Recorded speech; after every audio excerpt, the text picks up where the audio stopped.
and welcome to another interesting edition right here on EstiQ Media. So you're currently watching us on YouTube. You're on the right channel. Subscribe, share, like, and I need you to try as much as possible to download a couple of our contents because I actually do quite a lot when it comes to talking about pertinent issues that affects every one of us. And I would like you to comment on on our YouTube channel. Also, we're on Spotify, TuneIn, Amazon. Yes, so there's plenty content overload for you.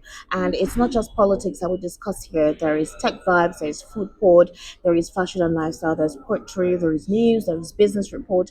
There's a whole range of content for you. So it's actually radio on the go. And guess what? This time you also have an opportunity to contribute on the conversation that we're having here. So what is the bane of the conversation today?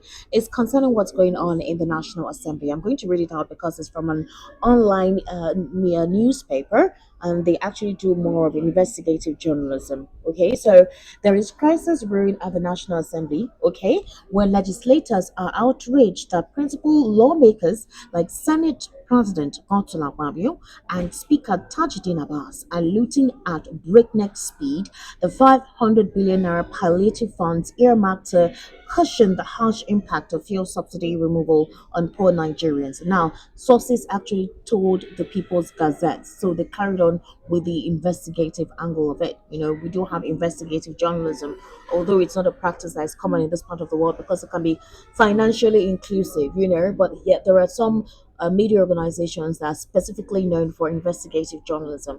Now, this particular report went further to say that the 500 billion naira subsidy palliative, I don't know if you can remember when President Bola Ahmed Tinubu asked the House to sign 500 billion naira amount of money so that it can help. They could look for measures through which they can create, what I say, palliative sectors or palliative measures by setting up some certain things. It's almost like maybe soft loans, access to food, making the agricultural sector, especially for those who intend to farm, for those who intend to get into that business, have it easy and accessible, and other palliative measures, anyways. So apparently, some persons have diverted that money to themselves. Now, why am I speaking on this? It's important because at the moment, Ipman last week Friday said that they were going to. There is a tendency because the naira has weakened that the naira, the subsidy, what do you call it, the price of petrol could get to 720 naira per liter.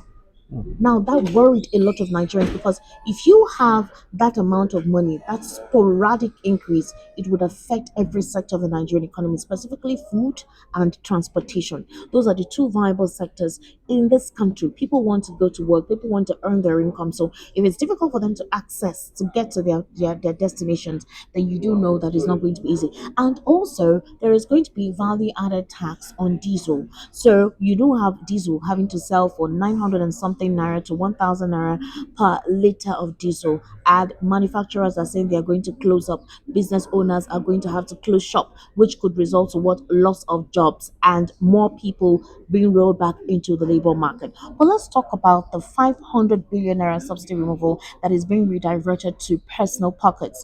For example, Godswill Akpabio. This man again is in the news. We recall last week he made a statement where he said monies have been sent through the clerk of the National Assembly to each of the House of Assembly members, as they go on their holidays. They're meant to resume the Senate proceeding on the 26th of December. Well, apparently there are monies that are given to them. Although one of the senators have come to declare or exclaim that it is not such a big deal. The money is being given to them is just 2 million naira. So, they were angry that Akpabio spoke out of turn.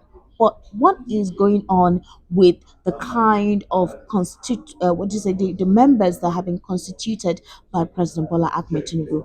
Here is what the report also said, which is quite embarrassing if you consider what the report described. Now, Mr. Abbas budgeted a whopping 500 million naira for the construction of block three classrooms with furnitures and toilets. 500 million naira for three classrooms and some furnitures and toilets. Then guess what? Godswill Akpabio ordered four Lexus L600 VIP 2023 models worth 1 billion naira to upgrade his personal garage, while Mr. Abbas plans to spend 9.5 billion naira renovating a guest house and other villages in Kaduna. So, monies that are meant to soft pedal the cushion of subsidy removal. As Nigerians are going through intense hard times, we have very few individuals siphoning that money to themselves, and there is nobody to give any remittance. There's no auditing in place, and the president has not constituted his economic team, or rather, he has not announced officially his economic team. To talk extensively on this, you see, Mr. Elvis has been calmly waiting for me to introduce him. This is Mr. Elvis Elimehele. He is a journalist, and of course, he is a social affairs commentator, a political enthusiast, and trust me, when it comes to Nigerian politics, he's well versed into it. Mr. Elvis, would this particular expose by People's Gazette be surprising to you? Good afternoon, Esther. It is not Afternoon. Mhm. surprising to me. When we talked about Nigerians Mm. looking inward and looking back at the antecedent of elected members of the Mm-hmm. legislative arm or executive arm, you will discover that this one is always like a recurring document in this Mm. nation.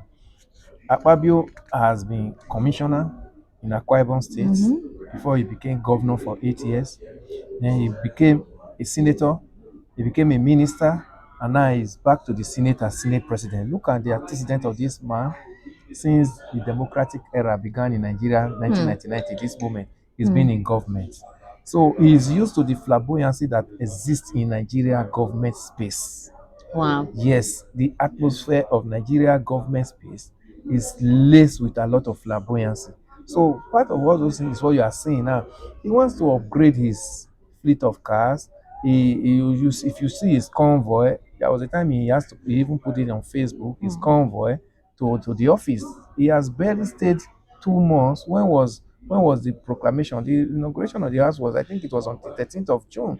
And now here we are, this we are already started seeing the effect. Then think of the next 4 years. So Nigerians Mr. are, Elvis, this is just 2 months it's just 2 months, for yes. Senate President and Tajuddin Abbas. This is just 2 months, and already we're not getting a good news from them. These are individuals that are meant to push President Bola Ahmed Tinubu's administration forward. These are individuals that are meant to represent the interests of Nigerians right there. So do they think they are there to just enjoy themselves That and do nothing that and just siphon money? It's disheartening.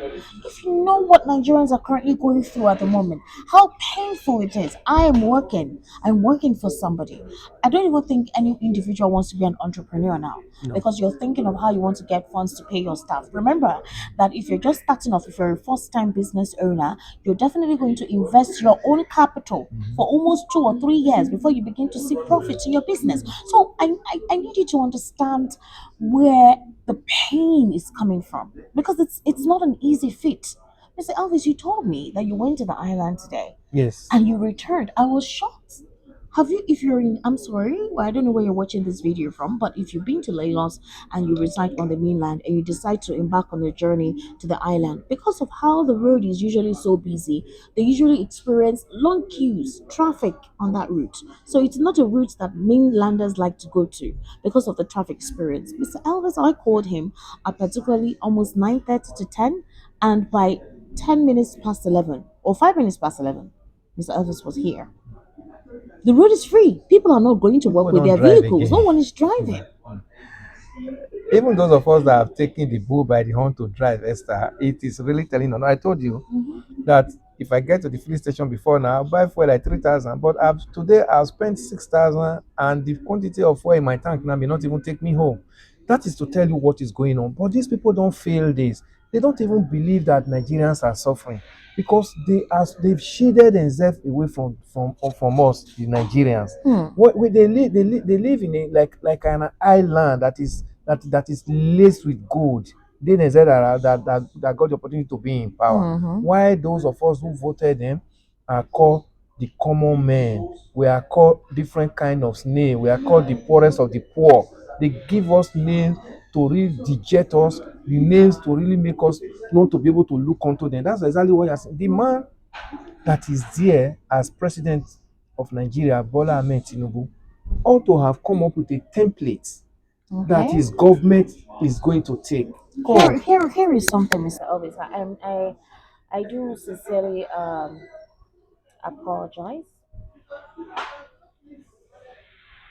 So here is something I actually want to introduce. I'm sorry, Mr. Elvis, for cutting in a little bit in there. So these key lawmakers were sworn in just 2 months ago, right? Because the report is actually on People's Gazette. It's an investigative process. I don't think they've concluded it, but they are still investigating. Now they based on the report, they said that these two key lawmakers have begun cornering billions of naira through frivolous projects that may undermine President Tinubu's efforts to better the lives of the poor masses and make them despise his administration. Because, to be honest, that's how it starts. When they begin to despise the administration, when they feel the administration does not reflect the interests of the people, or the administration is not in part, it doesn't have that empathy towards the people. So here is where things got a little bit dicey for those key two lawmakers. Now, lawmakers are known, right, to award contracts to firms they can control, and an individual lawmaker could corner as much as 70% of the total amount of a single pet project. Lawmakers said if the national parliament succeeds in embezzling the palliative without the public feeling its impact, the angry and impoverished masses may bear out their frustration on Tinubu's government. So, Messrs. Akpabio, Abbas, and Jibrin, however, did not respond to inquiries when they tried to seek their response on these allegations from an insider source that disclosed this to them. This is the People's Gazette. So they tried to reach out to them, but they did not, respond to their call. Now, here is the thing: the lower ranking legislators who are they were actually incensed by the palliative budgets. They have questioned the wisdom of allocating such humongous sum on non-priority expenses and expressed fears that the 500 billion naira palliative might not serve the intended purpose if it was already getting looted from the top. it's looted This already is from because this is from the lower ranking legislators. yeah, So you are wondering why are pet projects, insignificant pet projects, right, being allocated such humongous sum of money? Esther, it wonders you that it will baffle every one of us that legislators are not even supposed to be executors of contracts. Their purpose is to make laws. What they are supposed to do is to lobby project from the executive to their constituency, Consensus. not them not directly executing project. It's an aberration. It is out of their duties. They are supposed to, make laws. Oh, my constituency, we don't have a federal institution. It could be healthcare, it could be federal school, of any sort, whether polytechnic or university or whatever. Then they will now in turn state reason why it has to be something of such nature to be Nature. cited in their constituency. Look at the number of people. Look at the how far we travel to get admission for our children. Look at a pregnant woman, looking for a medical facility. Look at the number of miles kilometers he has to travel. Then he will table this before the Minister of Health, who is a member of the executive. If then the Minister of Health is able to, convince him that this project we need it in my constituency, the Minister of Health will now put it as part of those projects to be executed by his ministry. But today we are seeing legislators now cornering the contract to themselves, now building hospitals, building roads in their constituency, laying solar lights, street lights. It is not their duty. It is because the corruption has become so endemic that they've left their area, their legislative duty to now start, meddling into the affairs of the executive. Executive have allowed it because of what? Because of corruption. Executive allowed them to be doing this because the budget comes to them for approval. So the time they get the appropriation committee in the house receive the budget from all the ministries, if they don't allow them to build in their own and say, okay, this one belongs to us, they will kill the budget. That's why they allow padding. Padding is deliberate because they know that, oh, you brought 5 billion for instance for a whole year. They say, okay, our own day inside here. They ask Esther, one of the most juicy committee in the house is the appropriation committee. People lobby to be members of the appropriation because all the ministries are coming there to defend their budget. Wow. And then we ask you, okay, you brought 10 billion. Okay, for instance, 10 billion. And waiting be our own for inside here. Inside That there. is Nigeria. So these are the issues that we think that this democracy, this must check. Let everybody be saddled with his own responsibility, not meddling into another person's soul, all in the name of corruption or all in the name of self-interest. So what you are saying that Akpabio and his this 10th National Assembly is doing, it is not different from what we have been saying. But we were thinking that the level of advocacy and the level of the media, Nigerian media. I thank God for this Nigerian media that came up with this. Yes, Otherwise, we would yes. have even heard about this. Because Apparently, somebody got all these somebody things got were done across under to them. all these things were done under the table. But they too Imagine would be surprised now that it's already in the press. online, it's in the press. So they do this for their own selfish reasons. Again, this is where we have to begin to talk of where are the anti-corruption agencies, Esther? ICPC and EFCC. Yes, where are Ideally, they they? ought to have swung into action Where are they? rather than going after Emefiele and They are checking for going into things. Emefiele and they are using them to now settle scores. If you are against their wish, they use those agencies to run after you, to pull you down. Then, because of that, so many people who are supposed to talk are no longer talking. It is only those of us that are in the media that you hear that are talking. Where is the civil society organization in this nation? We only hear of Serap. Serap is the only one that is okay. Today they are in the court for. Somebody was telling me jokingly yesterday, say, Mr. Ives, are you even aware that? Do you even believe that Serap knows the number of cases they have against the federal government in the court? Wow. Because that's to tell, it's only Serap we hear of. Where are the others? Others are going cap in hand to these big men, these so big politicians, to give them token to finance their own agencies. Yes. So because of that, they are doing their bidding. They specifically do all this because they know that some of this civil society gets some funding from abroad. So they have been able to use the FCC to begin to checkmate and scrutinize where these funds are coming from. You remember the NSAS matter, Yes, I Esther? remember. So they have been able to put the FCC everywhere so that they will not have that viable NGO or civil society organization to be able to look into what they are doing. They do all these things for their own selfish reason. So come to look at it. At this stage we are in Nigeria, then you are coming to bring out this kind of flamboyancy for SUVs and to renovate Your what do you call it? garage, Garage. I mean, upgrade your garage and renovate what do you call it? Is it your town hall? guest house, Guest and house, some Esther. villages with street I mean, lights. is that guest house a tourist And they attraction? have money, Mr. Elvis. These I mean, individuals are because rich. this money we read on newspapers, there is no agency that is appropriated to take care of this money. We saw petroleum trust funds set up by even the so-called Abacha regime. When petroleum tax was introduced, it set up petroleum trust fund (PTF). We saw PTF tying roads. We saw PTF building hostels in Nigeria higher institution. We saw PTF, coming up building health facilities. Today, there is nothing like that.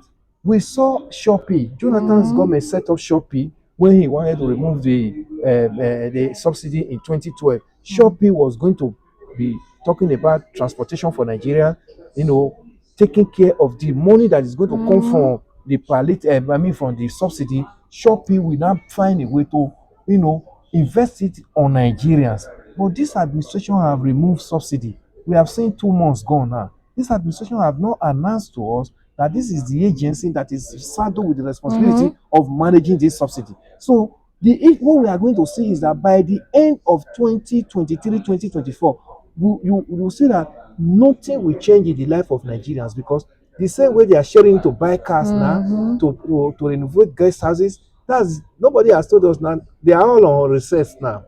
Many of 70% of them are not in this country now. You know what I mean? Capital flight. The same naira dollar we don't have, they are traveling abroad now to go and rest. From now till 26th of September, they are not going to reconvene. So no, they are not here. They are all abroad now for their holidays.